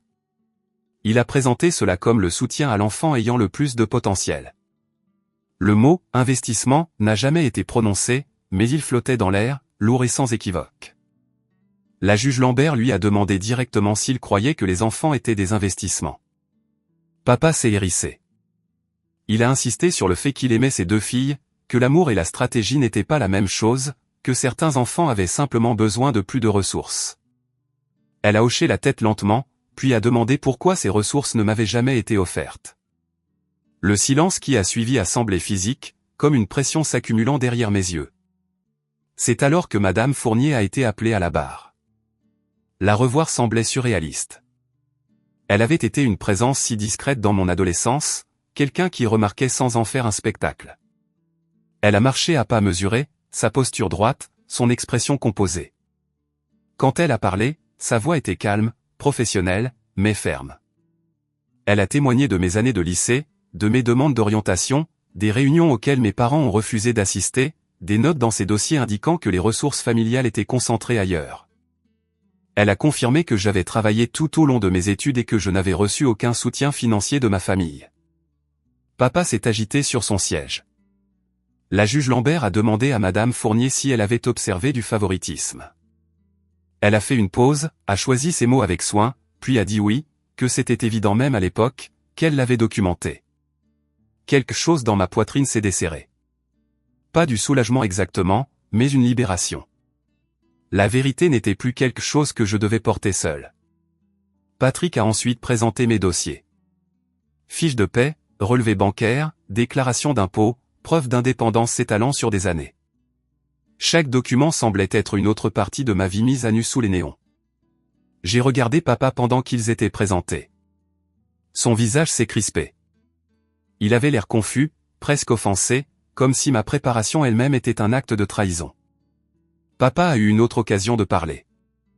Il a parlé d'intention, de croire que Chloé réussirait si on lui donnait assez de temps, de frustration quand les choses ne se passaient pas comme prévu, de se sentir pris au dépourvu par ma décision d'avancer sans attendre. La juge Lambert a écouté, puis a posé une question qui a tout transpercé. Elle a demandé s'il croyait que son rôle de père incluait de contrôler la vie adulte de ses enfants afin de réaliser ses propres attentes. Papa a ouvert la bouche, puis l'a refermée. Cette pause en disait plus que n'importe quel argument. La juge Lambert a hoché la tête une fois et a annoncé une brève suspension avant de rendre sa décision. Alors que tout le monde se levait, mes jambes tremblaient sous moi. Je suis resté assise un moment, le cœur battant, les mains tremblantes, non pas de peur, mais de libération. La vérité avait été dite à voix haute dans une pièce où cela comptait. Je n'ai pas regardé papa pendant que nous attendions. Je n'en avais pas besoin. Peu importe ce qui se passerait ensuite, l'illusion qui avait façonné ma famille pendant des décennies s'était déjà fissurée. Et pour la première fois de ma vie, cette fissure ne ressemblait pas à un échec. Elle ressemblait à la liberté. L'huissier nous a rappelé dans la salle d'audience, sa voix neutre, presque ennuyée, comme si ce n'était qu'une autre affaire sur une liste sans fin. Les chaises ont gratté doucement alors que les gens se levaient et se rasseyaient. J'ai remarqué à quel point ces petits bruits semblaient forts maintenant. Chaque toux, chaque bruissement de papier semblait amplifié. Mon cœur battait si fort que je me demandais si quelqu'un d'autre pouvait l'entendre. La juge Hélène Lambert est revenue et a pris son siège sans cérémonie. Elle a ajusté la pile de papier devant elle, a mis ses lunettes sur son nez et a regardé la salle. Son regard s'est déplacé lentement, délibérément d'un côté à l'autre. Quand ses yeux sont passés sur moi, ils ne se sont pas attardés, mais il n'y avait pas de froideur non plus. Juste de la concentration. Le silence s'est étiré plus longtemps que prévu. Assez longtemps pour que mes pensées recommencent à tourner en rond. Assez longtemps pour que de vieilles habitudes murmurent que j'avais peut-être imaginé la clarté du témoignage précédent. Assez longtemps pour qu'une partie de moi se prépare à la déception, car la déception avait toujours été l'attente la plus sûre. Puis elle a commencé à parler. Elle a résumé l'affaire en langage simple. Pas de drame, pas d'embellissement. Elle a rappelé la plainte de papa selon laquelle mon achat d'une maison avait nui aux perspectives d'avenir de ma sœur. Elle a fait référence à l'argument sur l'ordre familial et l'obligation morale. Entendre ces mots prononcés à voix haute sur un ton si calme et professionnel les rendait encore plus fragiles qu'ils ne l'étaient déjà. Dépouillés d'émotion, ils révélaient le peu de substance qu'ils avaient. Elle a ensuite passé en revue les témoignages. Les déclarations de Madame Fournier, mes dossiers d'emploi. La documentation financière montrant des années d'autonomie. Pendant qu'elle parlait, j'ai senti la tension dans mes épaules commencer lentement à se relâcher, non pas parce que j'étais confiante de l'issue, mais parce que la vérité avait été exposée si clairement. La juge Lambert a pris l'assignation elle-même et en a lu directement des extraits. La formulation semblait rigide et presque surréaliste dans sa voix. Des phrases qui m'avaient autrefois noué l'estomac semblaient maintenant étrangement distantes, comme quelque chose écrit par quelqu'un qui ne comprenait pas du tout les personnes impliquées. Elle a fait une pause au milieu d'une phrase, a baissé les papiers et a levé les yeux. Son regard s'est posé sur papa. La pièce semblait incroyablement immobile. Je pouvais entendre le faible bourdonnement des lumières au-dessus. Je pouvais entendre ma propre respiration. Je pouvais entendre Chloé bouger sur son siège à côté de maman. Le temps a semblé ralentir, non pas de manière dramatique, mais d'une manière qui aiguisait chaque sensation. La juge Lambert a prononcé 2 mots, demande rejetée. Il n'y a pas eu de voix forte, pas de coup de marteau, juste ces 2 mots, prononcés clairement et sans hésitation. Ils ont atterri avec une finalité qui a mis un moment à être pleinement enregistrée. Pendant une fraction de seconde, mon esprit s'est vidé, comme si mon cerveau s'était préparé à un impact pendant si longtemps que lorsque le moment est arrivé, il a eu besoin de temps pour rattraper son retard. Puis le sens s'est installé, se répandant dans ma poitrine comme de la chaleur. Elle a continué à parler, expliquant sa décision en détail. Elle a déclaré clairement qu'il n'y avait aucune loi exigeant qu'un enfant adulte retarde des étapes personnelles jusqu'à ce qu'un frère ou une sœur atteigne un succès similaire. Elle a dit que le tribunal ne reconnaissait pas le concept d'enfant comme un investissement financier, ni ne reconnaissait la perte d'opportunités hypothétiques comme base de dommages-intérêts. Elle a souligné que les croyances morales, les attentes culturelles et les déceptions personnelles n'étaient pas exécutoires en vertu de la loi, que le système juridique n'était pas un lieu pour résoudre les échecs perçus de la hiérarchie familiale. Chaque phrase semblait être une autre couche arrachée à l'histoire que papa s'était racontée pendant des années. La juge Lambert s'est ensuite adressée directement à papa. Son ton n'a pas changé, mais quelque chose dans sa posture s'est aiguisé. Elle a dit que déposer une plainte pour punir un enfant adulte pour des décisions indépendantes et légales était un abus de procédure. Elle a averti que les tribunaux existaient pour résoudre de véritables litiges juridiques, non pour imposer le contrôle ou extraire l'obéissance. Elle n'a pas élevé la voix. Elle ne l'a pas humilié, mais ses mots avaient du poids. Elle a conclu en affirmant que mon achat d'une maison avec mes propres fonds était entièrement légal et ne nécessitait aucune explication ou justification à qui que ce soit, y compris les membres de la famille. D'un léger coup de marteau, la décision était finale. Un instant, personne n'a bougé. J'ai senti la main de Patrick se poser doucement sur mon bras. Il s'est légèrement penché et a murmuré « Félicitations ». J'ai hoché la tête, mais le mot semblait presque étranger. Les félicitations impliquent une célébration. Ce que je ressentais était quelque chose de plus silencieux et de plus profond. Papa est resté assis quelques secondes de plus que tout le monde. Quand il s'est finalement levé, c'était comme si l'air l'avait quitté. Ses épaules se sont affaissées très légèrement, un changement si subtil que la plupart des gens ne l'auraient pas remarqué. Moi, si. Il ne m'a pas regardé. Ses yeux sont restés fixés quelque part devant, sans concentration, comme s'il rejouait les dernières minutes dans sa tête, essayant de trouver le moment où tout avait mal tourné. Chloé s'est levée lentement. Son visage était pâle, son expression illisible. Quand elle m'a jeté un regard, il y avait du soulagement, oui, mais aussi de la peur. La peur de ce qui allait suivre maintenant que le plan sur lequel papa avait construit sa vie s'était effondré en une seule phrase. Maman a rassemblé son sac à main avec des mains tremblantes. Elle ne m'a toujours pas regardé, même pas alors qu'il se tournait pour partir. En passant, j'ai aperçu le visage de papa de profil. Sa mâchoire était serrée, sa bouche pressée en une ligne fine. Il n'y avait pas de colère, pas d'indignation, juste du vide. Le regard de quelqu'un qui avait perdu quelque chose de fondamental et ne savait pas encore comment le remplacer. Il est passé devant moi sans un mot. Je les ai regardés quitter la salle d'audience, leur dos s'éloignant dans l'allée, et j'ai senti une étrange douleur s'installer dans ma poitrine. Pas de regret, pas de doute. Du deuil. Le deuil de la version de ma famille qui n'avait jamais vraiment existé, mais que j'avais passé des années à espérer malgré tout. Quand la salle a commencé à se vider, je suis resté assise. Le banc en bois sous moi semblait solide et rassurant. J'y ai posé mes mains, ayant besoin de sentir quelque chose de réel autour de moi. Les gens ont rassemblé leurs affaires et ont continué leur journée. Pour eux, ce n'était qu'une autre affaire conclue. Pour moi, c'était la fin d'un chapitre qui avait défini toute ma vie. Je ne me sentais pas triomphante. Je n'avais aucune envie de sourire, de pleurer ou d'appeler qui que ce soit. Je me sentais calme, profondément, incroyablement calme, comme si quelque chose qui m'avait pesé pendant des décennies venait enfin de se lever. Patrick a demandé si j'étais prête à partir. J'ai hoché la tête et me suis levé, mes jambes stables sous moi. En marchant vers la sortie, j'ai jeté un dernier regard à l'estrade du juge, non pas par gratitude exactement, mais par reconnaissance. Le système avait fonctionné, non pas parce qu'il me favorisait, mais parce qu'il refusait de valider quelque chose de fondamentalement faux. Dehors, l'air froid m'a frappé le visage, vif et pur. J'ai pris une profonde inspiration, du genre que je n'avais pas réalisé que je retenais depuis des années. Le ciel était toujours gris, la ville toujours en mouvement, le monde inchangé, mais j'étais différente. Le procès était terminé, l'investissement était terminé. Le rôle qui m'avait été assigné sans mon consentement avait enfin disparu.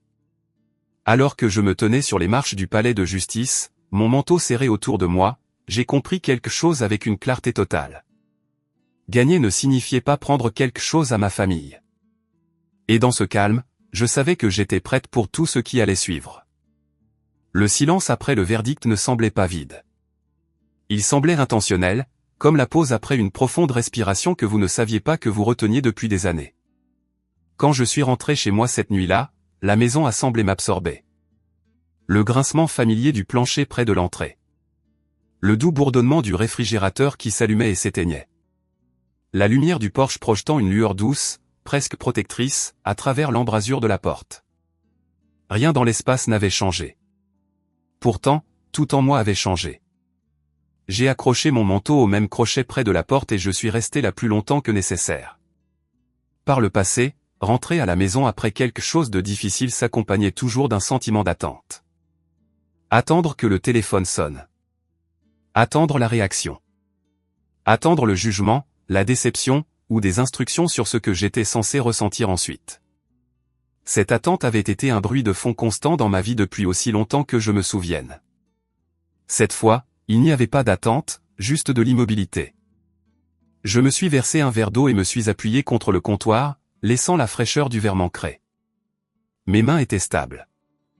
Cela seul me semblait être une victoire tranquille. Pendant des semaines, mon corps avait vécu dans un état d'alerte constant, se préparant à la confrontation, répétant des explications, se préparant à défendre des choix qui n'auraient jamais dû nécessiter de défense en premier lieu. Maintenant, mes épaules étaient détendues.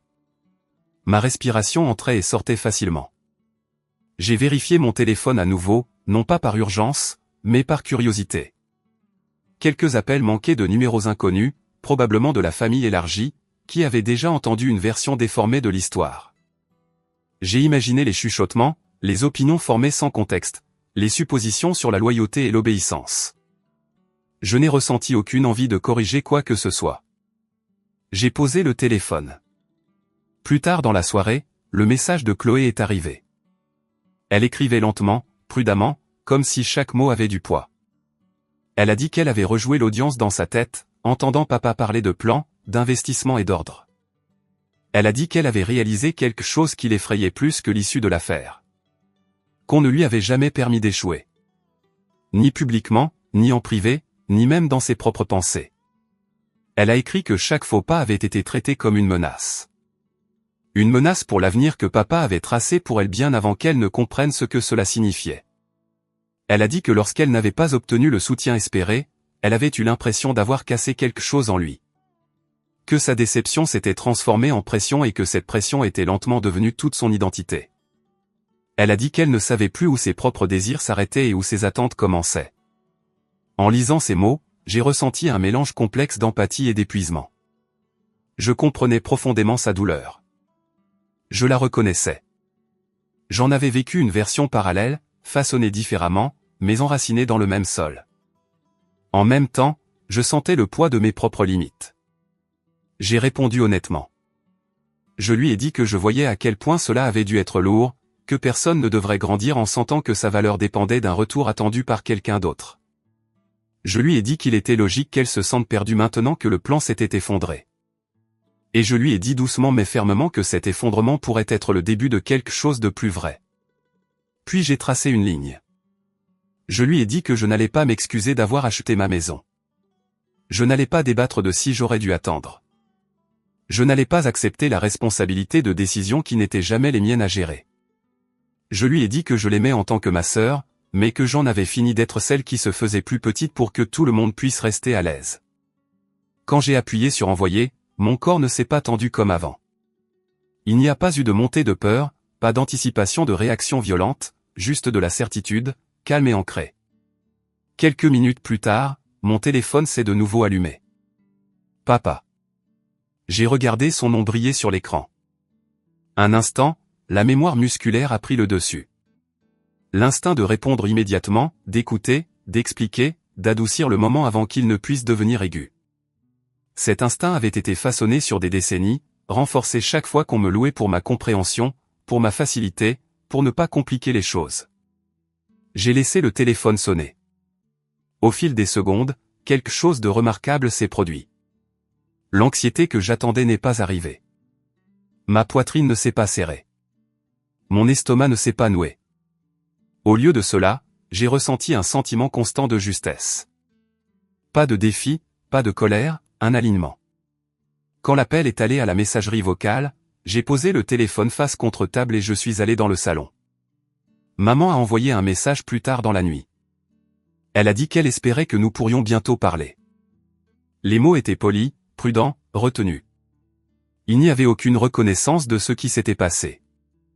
Pas d'excuses, juste une invitation qui semblait lourde d'attente. Le genre d'invitation qui supposait que je viendrais et ferais le travail émotionnel. Je n'ai pas répondu. Je me suis couché tôt, non pas parce que j'étais épuisé, mais parce que je voulais être seul avec mes pensées, dans un espace qui semblait enfin sûr. Alors que j'étais allongé là, la maison s'installant autour de moi, j'ai réalisé quelque chose de tranquillement profond. Le silence n'était plus quelque chose que je craignais. C'était quelque chose que j'avais choisi. Le lendemain matin, la lumière du soleil filtrait par la fenêtre de la cuisine pendant que je faisais du café. Le rituel ordinaire semblait apaisant. Je me tenais là, en robe de chambre, regardant la vapeur monter de la tasse, et je pensais à combien de matins j'avais commencé avec une tension déjà vibrante sous ma peau, me préparant à un conflit qui n'était pas encore arrivé. Aujourd'hui, il n'y en avait aucune. Je suis allé au travail. J'ai répondu aux emails. Je me suis assise à des réunions et j'ai donné mon avis sans me remettre en question. Personne là-bas ne savait ce que je venais de vivre.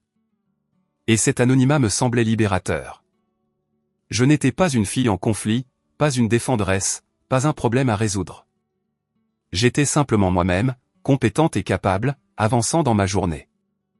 Cet après-midi-là, en rentrant chez moi, j'ai remarqué à quel point la maison semblait différente, non pas physiquement, mais émotionnellement. J'ai arrosé des plantes qui avaient survécu à des semaines de négligence alors que mon attention était ailleurs. J'ai organisé un tiroir qui me dérangeait depuis des mois. J'ai plié le linge lentement, délibérément, en prenant soin au lieu de me dépêcher. De petits actes d'entretien qui semblaient symboliques d'une manière que je n'avais pas besoin de nommer. Un autre message de Chloé est arrivé quelques jours plus tard. Plus court cette fois, moins d'excuses, plus de réflexion. Elle a dit qu'elle avait réfléchi à ce que signifiait le succès s'il n'était pas mesuré par les attentes de papa. Elle a admis que la pensée l'effrayait, mais elle a aussi dit que cela semblait étrangement plein d'espoir. J'ai répondu que la peur était souvent le premier signe de liberté, que construire sa propre vie ne serait pas facile, mais que ce serait la sienne. Papa n'a pas rappelé cette semaine-là, et quelque chose en moi a changé à cause de cela. L'absence de sa voix ne ressemblait plus à une punition. Elle ressemblait à la paix. Un soir, je me suis assise sur le canapé avec une couverture sur mes jambes, la lampe projetant un cercle de lumière douce autour de moi. Dehors, la rue était calme. Une voiture passait de temps en temps. Quelque part dans le quartier, un chien aboyait. Des sons ordinaires de vies ordinaires qui continuaient. J'ai réalisé que c'était la première fois depuis l'achat de la maison que je n'attendais pas que quelqu'un conteste mon droit d'être là. Je ne répétais pas de défense. Je ne me préparais pas à la critique. J'existais simplement dans un espace que j'avais gagné. Je me suis levé et j'ai traversé la maison lentement, touchant les murs, les cadres de porte, les comptoirs que j'avais choisis moi-même. Chaque détail portait un souvenir d'effort. De longues heures, une planification minutieuse, une détermination silencieuse. L'approbation de personne d'autre n'était incrustée dans ces murs, juste la mienne. Plus tard, alors que je me préparais à aller au lit, j'ai aperçu mon reflet dans le miroir. J'avais l'air fatigué, oui, mais posé. Il y avait une stabilité dans mes yeux qui n'y était pas auparavant. J'ai souri, non pas parce que tout était résolu, mais parce que je me faisais enfin confiance. Allongé dans mon lit, j'ai écouté la maison respirer autour de moi. Le léger grincement du bois, le son lointain du vent, des bruits familiers et réconfortants. J'ai pensé à combien de temps j'avais cru que la paix venait après la résolution, après l'accord, après le pardon. Maintenant, je comprenais quelque chose de différent.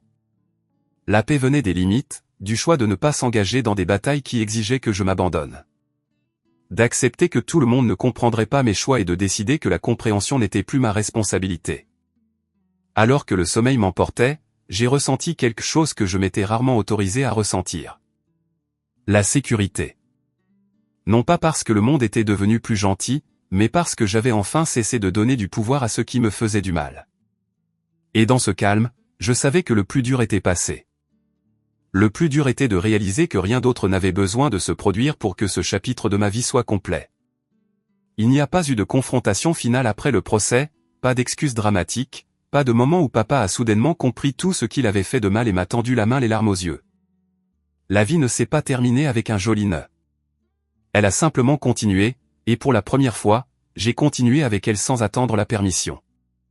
Je me suis réveillé dans ma maison le matin après le verdict et je suis resté à la fenêtre de la cuisine plus longtemps que d'habitude, tenant mon café à deux mains. Le quartier avait le même aspect que d'habitude. Rue calme, quelques voitures sortant des allées, quelqu'un promenant un chien. La vie ordinaire continue. Et pourtant, à l'intérieur de moi, quelque chose de fondamental avait changé. Je ne me préparais plus à un impact. Je ne répétais plus d'explications. J'étais juste là. Pendant la majeure partie de ma vie, j'ai cru que la clôture venait de l'accord. De quelqu'un disant enfin, tu avais raison. D'entendre les mots que j'avais besoin d'entendre depuis l'enfance. Je pensais que la clôture signifiait la réconciliation ou du moins la reconnaissance.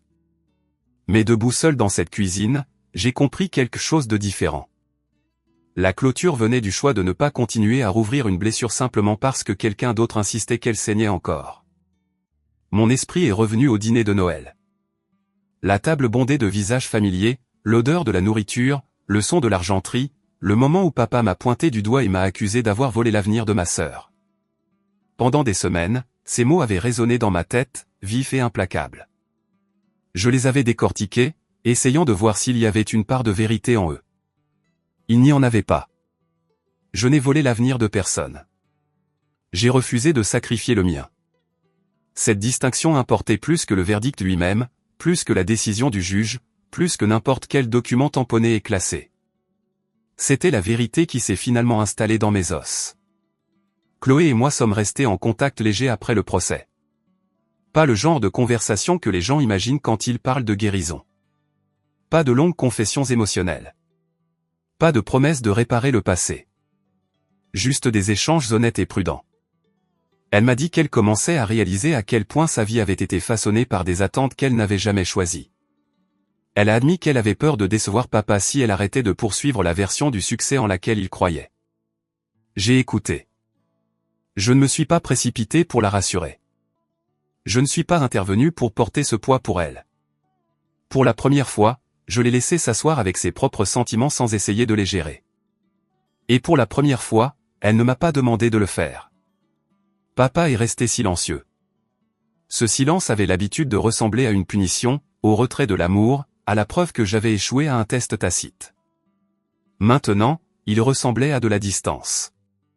Et la distance, j'ai appris, n'était pas toujours une perte. Parfois, c'était une protection.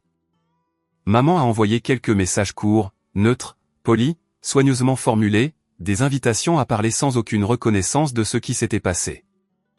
J'ai répondu quand je m'en sentais capable, brièvement, calmement, sans explication. Les limites n'avaient pas besoin de justification. Elles avaient besoin de cohérence. Un après-midi, je me tenais dans mon jardin, les mains dans les poches de mon manteau, regardant les branches nues se balancer dans le vent. C'est ici qu'on m'avait accusé de trahison pour avoir osé construire quelque chose à moi. En me tenant là maintenant, c'était différent. Pas reconquis exactement, redéfini. Cet espace ne contenait plus de tension ni d'attente. Il contenait du calme. J'ai pensé au langage que papa avait toujours utilisé. Investissement, retour, ordre. Pendant des années, j'ai essayé d'être efficace, peu d'entretien, autosuffisante au point d'être invisible. J'avais confondu l'endurance avec la vertu. J'avais cru que n'avoir besoin de rien n'était la même chose qu'être forte. Ce que j'ai appris à la place, c'est ceci. Être capable ne signifie pas être dispensable. Être responsable ne signifie pas être obligé de porter tout le monde. Être indépendante ne signifie pas que je devais mon indépendance à quelqu'un d'autre qu'à moi-même. Il y avait du deuil dans cette prise de conscience. Un vrai deuil. Pas celui qui vient avec la perte d'une personne, mais la perte d'une idée. L'idée que ma famille pourrait un jour me voir sans condition. Que papa pourrait me valoriser sans me mesurer à un plan. Que maman pourrait prendre la parole au lieu d'arrondir les angles. Laisser partir ses espoirs a fait plus mal que le procès lui-même. Mais le deuil n'était pas la même chose que le regret. Je ne regrettais pas d'avoir acheté ma maison. Je ne regrettais pas d'avoir tenu bon. Je ne regrettais pas de refuser de m'excuser de vivre ma vie selon mes propres termes. Si quoi que ce soit, je regrettais le temps qu'il m'avait fallu pour réaliser que j'avais le droit de le faire. Un soir, j'ai invité quelques amis à dîner. Rien de spécial. Nourriture simple, conversation facile. À un moment donné, quelqu'un a commenté à quel point ma maison semblait paisible. J'ai souri à cela. Il n'avait aucune idée à quel point cette paix avait été durement gagnée. Pas par la confrontation, pas par la vengeance, mais par le refus. Le refus d'attendre mon tour dans un système qui n'avait jamais prévu de me récompenser. Le refus de me rétrécir pour que quelqu'un d'autre puisse se sentir plus grand. Le refus d'accepter la culpabilité d'avoir choisi une vie qui me convenait. J'ai alors réalisé que l'ordre en lequel papa croyait n'avait jamais vraiment concerné l'équité ou l'harmonie familiale. Il s'agissait de contrôle, de gestion des résultats, de protection d'un investissement à tout prix. Et au moment où je suis sorti de ce cadre, toute la structure s'est effondrée. Cet effondrement n'était pas ma responsabilité. Le seul ordre qui comptait maintenant était celui que j'avais choisi. L'ordre de mes matins, l'ordre de mes priorités, l'ordre dans lequel je plaçais mon propre bien-être au-dessus des attentes qui me nuisaient. J'avais l'habitude de penser que la vengeance devait être bruyante, dramatique, publique. J'imaginais la vengeance comme un moment où quelqu'un ressentait enfin ce qu'il m'avait fait ressentir. Mais c'était plus silencieux que ça, plus profond. Vivre bien sans demander la permission, dire la vérité sans avoir besoin de punir qui que ce soit d'autre. Choisir la paix même quand les autres voulaient le conflit. Tard un soir, je me tenais dans l'embrasure de ma porte, les lumières tamisées, la maison s'installant autour de moi, les tuyaux claquant, le vent frôlant les fenêtres, des sons familiers qui manqueraient dans le présent. Je me sentais entière d'une manière que je n'avais jamais ressentie auparavant. Non pas parce que tout était résolu, mais parce que j'avais arrêté de me battre contre moi-même. Ce n'était pas la fin de mon histoire. Il y avait encore des relations à naviguer, des conversations qui pourraient avoir lieu un jour ou non. Mais pour la première fois, je me faisais confiance pour gérer ce qui allait suivre sans trahir qui j'étais. Si on vous a déjà dit que vous étiez trop ou pas assez pour votre propre famille, souvenez-vous de ceci. Le silence peut être un pouvoir et la vérité peut être la vengeance la plus retentissante. Ñoku. Pero ya sé que Vegeta es más grande. Digo, más chiquito. Luego está Ñotzila. Y ahorita estamos haciendo a Ñufi. Luego, bueno, estas son las mías. Es que también como ustedes, si quieren entrar a jugar, por cierto, pueden entrar a jugar, ¿eh? Y está el mundo survival y está el mundo creativo. Este no lo hice yo, lo está haciendo Julio. Es un EVA, pero no lo estoy haciendo yo, pero la muestro también, no hay problema. Eso lo hizo Deadpool, claramente. Esto lo hizo Dani. Esto lo hizo, no recuerdo. Eh, hay cosas que no recuerdo, hasta tampoco recuerdo quién lo hizo. Chance cuando acaben sus construcciones, pónganles un cartelito de quién las hizo, pues nada más para saber quién las hizo, por si se me olvida, porque ya saben que tengo mala memoria. Esto también no sé quién lo estaba haciendo, y tampoco sé qué es. Según yo, alguien quería hacerse de una casa, pero de momento no le veo mucha forma más allá de un cuadrado gigante, pero bueno, el Minion ese tampoco lo hice yo. Este era un Creeper que están construyendo, y los Among Us sí los hice yo. Los dos Among Us, tanto el rojo como el blanco los hice yo. Pero mías, pues son los Among Us. De hecho, los Among Us, este Among Us es el primero que hice, luego este, luego el Ñoku, luego el Ñotzila, luego el Vegeta y ahorita el Luffy. Puedes hacer a Saitama, ya que One Punch Man es mi segundo anime favorito. ¿Y cuál es el primero? Pero sí, lo anoto también. Ya saben que yo voy anotando lo que me van pidiendo. Digo, luego de todas esas cosas que me van pidiendo, escojo una, ¿verdad? Pero pues lo voy anotando. Porque ya tengo muchas cosas que me han pedido. Saitama.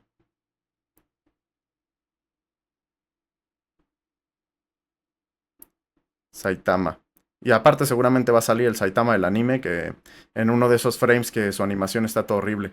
Porque si te vas al Saitama del manga, la verdad es que está muy god. Pero haz a Goku, bro. Goku ya está.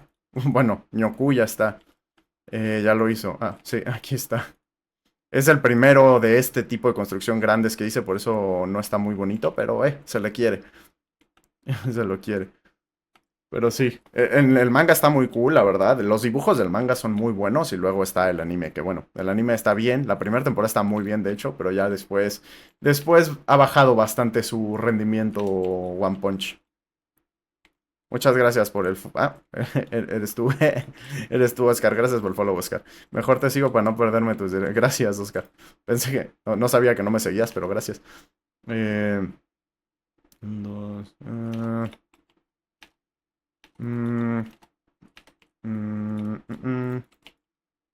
Así. A ver cómo me queda la cara. Oscar. No eras Oscar. Eras... Ya se me olvidó el nombre. Eras... ¿Cómo eras? Ay, soy malísimo para los nombres. Literal, hace rato te dije bien el nombre y ahora ya se me olvidó. Carlos. Ah, Carlos. No sé por qué Carlos y Oscar no tienen nada que ver el uno con el otro, pero de que a mí como que se me atragantan esos nombres. Todos, ¿no? Soy malísimo con los nombres, pero esos en concreto creo que peor. A ver cómo sale de cara, porque quiero hacerle una sonrisa, porque normalmente Luffy está sonriendo siempre. Y porque aparte la imagen que tengo a referencia también está sonriendo. Aunque bueno, no está sonriendo tantísimo como lo estoy haciendo, pero bueno, no importa.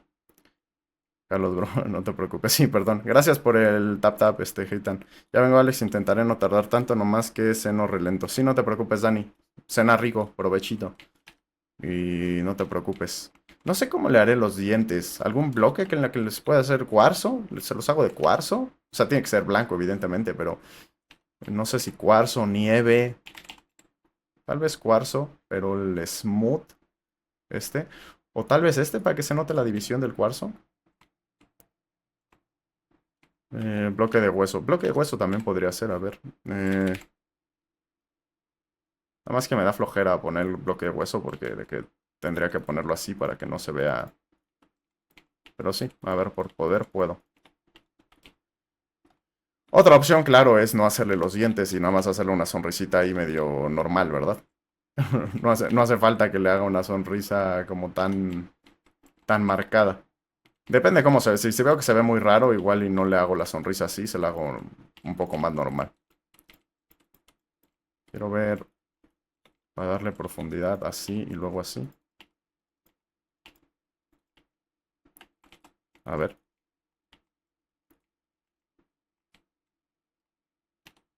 No lo sé. Te voy a seguir. Muchas gracias, CRX7. Gracias por el